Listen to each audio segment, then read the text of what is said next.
Good morning, Alex and friends. I'm Grace. Today is Monday, April 27th, 2026, and you're listening to Alex's News.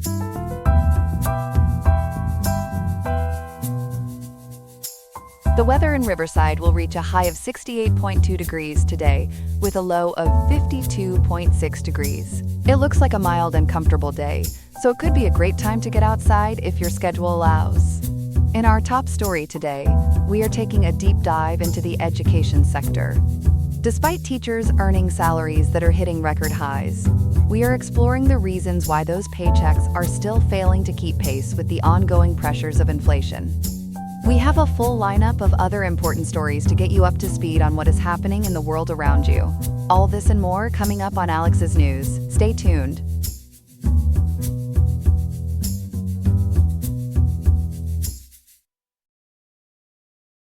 A new report from the nation's largest labor union reveals a troubling paradox in American education. Teacher salaries have hit record highs, yet their actual buying power is shrinking. Ethan covers education policy for us, and he's been digging into the numbers. Ethan, what's the big takeaway here? So the National Education Association just released its latest Rankings and Estimates report, and the headline number sounds great. The national average public school teacher salary for the 2024 to 2025 school year rose to $74,495. That's a 3.5% nominal increase over last year.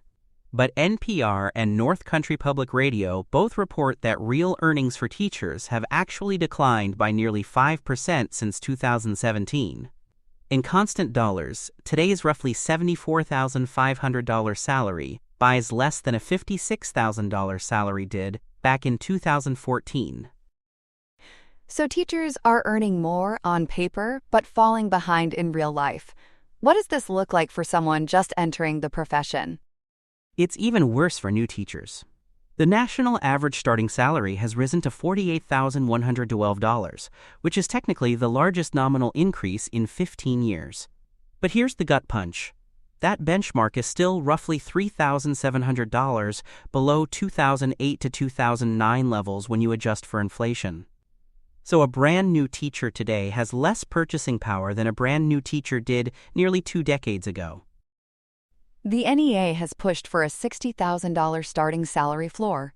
Where does that stand today? As of right now, Maryland remains the only state to successfully enact a statewide $60,000 minimum. They did it through the Blueprint for Maryland's Future, which mandates that floor by July 2026, so just a few months from now. Arkansas and New Mexico have established $50,000 floors, and Indiana recently implemented a $45,000 minimum. But none of those hit the NEA's target. What's interesting is that over 800 individual districts nationwide have independently met the $60,000 benchmark just to stay competitive in hiring. That tells you something about market pressure. Now, we always hear about massive pay gaps between states. How dramatic are those differences? According to the NEA and reporting from K-12 Dive, there's an absolute dollar spread of over $48,000 between the highest and lowest paying states. California tops the list at $103,552, followed by New York at $98,655 and Washington State at $96,589. At the bottom, you've got Mississippi at $54,975, Florida at $56,663, and Louisiana at $56,785. But a dollar goes a lot further in Mississippi than in Manhattan. Do these rankings change when you factor in cost of living?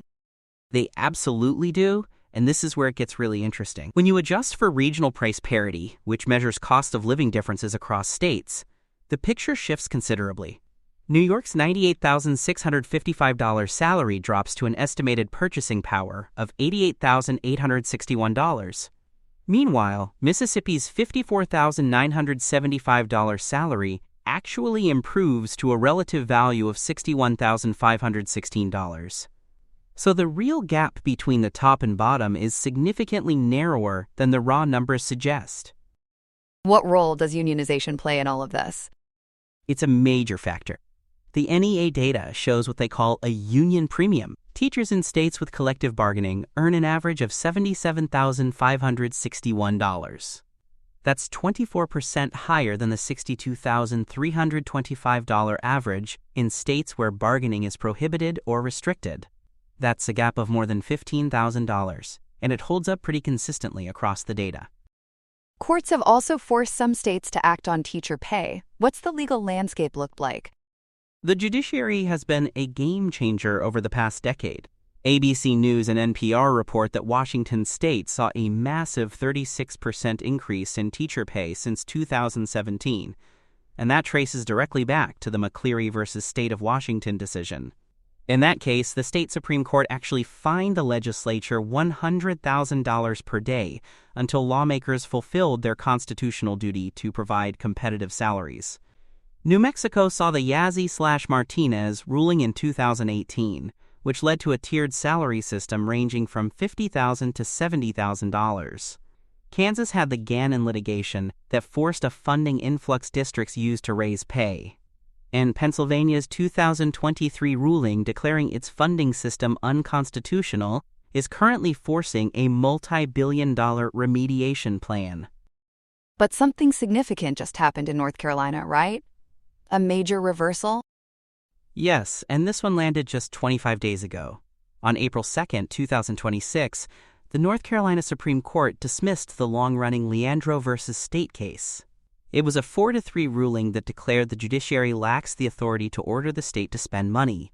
That decision nullified all past orders for education funding increases and returned full power of the purse to the General Assembly.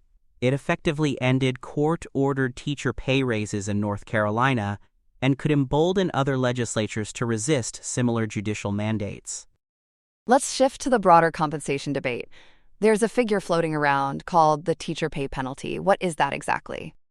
This is probably the most contentious number in education policy right now. Data from the Economic Policy Institute, which gets cited frequently by CNN and the New York Times, shows that teachers earn 26.9% less in weekly wages than other college-educated professionals with similar experience. That's the teacher pay penalty. It's essentially the wage gap between teaching and comparable private sector careers, and advocates say it explains why recruitment is collapsing. But not everyone accepts that framing. Who pushes back, and what's their argument? Critics at the American Enterprise Institute and the Heritage Foundation argue the NEA and EPI focus too narrowly on liquid weekly wages while ignoring what they call the hidden salary of the public sector. They point to total compensation first. When you include benefits and retirement, the national average reaches approximately $107,000, and the gap narrows to negative 17.1%. Bureau of Labor Statistics data shows benefits make up 38% of total compensation for government employees, compared to 29% in the private sector. Teachers often have defined benefit pensions and premium healthcare plans that are increasingly rare in private industry. And there's the summer argument too, isn't there? The idea that teachers work fewer days? That's their other big point. Critics note that teachers work a 180 to 190-day contract, whereas most professionals work 240-plus days. When you calculate pay as an hourly wage, some independent economists argue the penalty vanishes entirely, or even becomes a premium. Now, teacher advocates counter that educators work far beyond contract hours with grading, planning, and professional development. But this debate over how to measure the gap isn't going away anytime soon. Beyond classroom teachers, what about the other staff who keep schools running? This is a part of the story that doesn't get enough attention. Education support professionals, and that includes custodians, bus drivers, and cafeteria staff, earn an average of just $36,360. When adjusted for inflation, their pay has dropped by more than $2,300 since 2016. These are the people making sure kids get to school safely and have meals waiting for them. And they're losing ground even faster than teachers are. So what's the cumulative effect of all this financial pressure on the system? The NEA finds that teachers are 30% more likely to hold a second job than the general workforce. The national student-to-teacher ratio sits at 15.1 to 1, but it varies wildly from 10 to 1 in Vermont to 22 to 1 in Arizona. Public school enrollment has dropped 3.6% since 2016, and enrollment in teacher preparation programs continues to plummet. The 2026 report essentially paints a picture of a profession running to stay in place, while the inflationary surge of the post-pandemic era erodes nearly a decade of hard-won raises. Really puts those record salary numbers in context. Ethan, thanks for walking us through all of that. Happy to do it, Grace. Here are some other headlines. The weekend's dinner and a show took a dark turn at the Washington Hilton when a shooting disrupted the White House Correspondents' dinner Saturday evening. Authorities say 31-year-old Cole Tomas Allen tried to crash the party by charging a security checkpoint. Armed with a shotgun, a handgun, and several knives, the Torrance, California native certainly didn't have a cutlery pass. President Donald Trump, Vice President J.D. Vance, and top cabinet members were whisked away as 2,600 guests dove under tables to avoid being part of a lead-filled menu. One Secret Service agent took a bullet to his vest but is expected to recover. Allen, who penned a manifesto as the friendly federal assassin, is facing federal court today for his politically motivated assault. In the wake of the breach, the House Oversight Committee is demanding to know why security was so porous, while President Trump is already pitching a $400 million private ballroom on White House grounds to ensure future parties have a more exclusive guest list. On Capitol Hill, the Senate finally found some common sense, passing a $70 billion budget resolution to fund ICE and the Border Patrol through 2028. Led by Majority Leader John Thune, the 50-48 party line vote successfully iced a 10-week partial shutdown of the Department of Homeland Security. While the bill provides long-term fiscal insurance, it lacks the body cam guardrails Democrats demanded following fatal shootings in January. Senators Rand Paul and Lisa Murkowski broke ranks over fiscal concerns, but the measure now moves to the House to insulate enforcement budgets through the end of the presidential term. In the Silicon Valley ring, the legal heavyweight bout between Elon Musk and OpenAI kicked off jury selection today in Oakland. Musk is looking to reset the company's mission, claiming CEO Sam Altman and Greg Brockman processed a betrayal of their nonprofit roots for a multi-billion-dollar partnership with Microsoft. After narrowing his claims to breach of charitable trust and unjust enrichment, Musk is seeking to delete current leadership and redirect up to $150 billion in damages back to the charity. With a $1 trillion IPO hanging in the cloud, testimony from Musk, Altman, and Satya Nadella will make this a truly intelligent trial. Across the globe, Palestinian officials are casting a hopeful light on the weekend's local elections in the West Bank and Gaza. Chair Rami Hamdullah called the vote a ballot-sized achievement, marking the first time Gaza residents in Deir al-Balah have hit the polls in over 20 years. While the West Bank saw 56% turnout, displacement in Gaza kept participation at 23%. With Hamas sitting this one out, independents and Fatah candidates swept the floor, paving the way for a unified political future.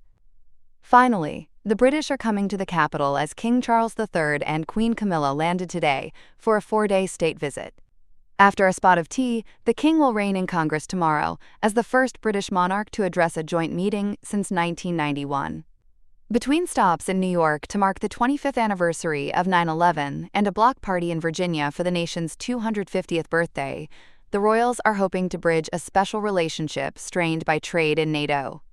Security has been crowned a top priority following the weekend's shooting, ensuring the monarch's visit is regal. That's all we have for now. Today's episode was made by Alexander King with Claude Opus 4.6, Gemini Pro 3.1, Gemini Flash 3, and Google Cloud Text-to-Speech. I hope you have a great day. I'll see you tomorrow, Alex.